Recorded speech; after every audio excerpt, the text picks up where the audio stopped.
Hello बच्चों, कैसे हैं आप। उम्मीद करती हूँ आप बढ़िया और एकदम मज़े में होंगे। बच्चों, आज हम पढ़ेंगे विराम चिन्ह।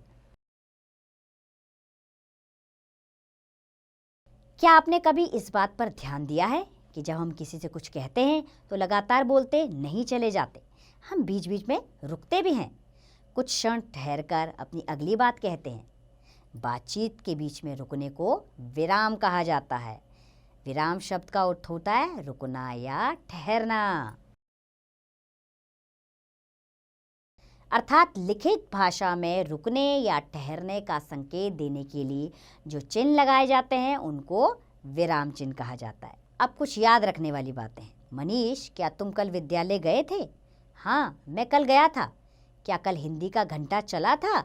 नहीं, कल हिंदी का घंटा नहीं चला था। कल अपने हिंदी के अध्यापक अवकाश पर थे। इस बातचीत के बीच बीच में कुछ चिन्ह लगे हुए हैं। ये चिन्ह क्यों लगे हुए हैं? ये चिन्ह बातचीत के बीच में विराम को प्रकट करते हैं। भाषा में विराम चिन्हों का बड़ा महत्व होता है। बात को स्पष्ट करने या किसी बात पर बल देने के लिए विराम चिन्हों का प्रयोग आवश्यक है। अब इन वाक्यों को ध्यान से पढ़ते हैं। पहला, पकड़ो मत, भागने दो। पकड़ो मत, भागने दो। अगला वाक्य, बैठो मत जाओ। अगला, बैठो मत जाओ। तो देखा, विराम चिन्हों से कितना अंतर आ गया। तो बच्चों, इन वाक्यों में एक छोटे से विराम चिन्ह से भी वाक्य का अर्थ बदल रहा है। यदि इन विराम चिन्हों को हटा दिया जाए तो वाक्य का अर्थ स्पष्ट नहीं हो पाएगा।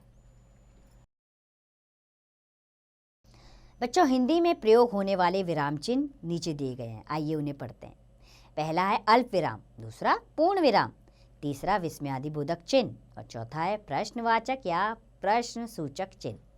सबसे पहले पढ़ेंगे हम अल्प विराम क्या है।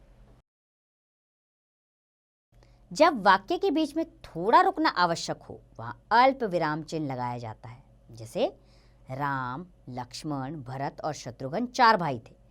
राम, सीता और लक्ष्मण वन को गए। रो मत, चुप करके बैठो। मैं आया, खाना खाया और सो गया। अगला है पूर्ण विराम।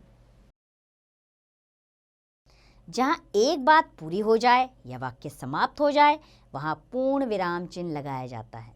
जैसे वह लिख रहा है, पूर्ण विराम। मनोज मेरा मित्र है, वाक्य पूरा और पूर्ण विराम लग गया। आदमी नाच रहा है, पूर्ण विराम लगाएंगे। बादल गरज रहे हैं, पूर्ण विराम के साथ वाक्य का अंत होगा।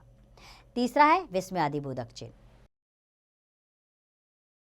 जिन वाक्यों या शब्दों के द्वारा आश्चर्य, दुख, घृणा, प्रसन्नता आदि के भाव प्रकट होते हैं उनके अंत में विस्मयादिबोधक चिन्ह लगाए जाते हैं।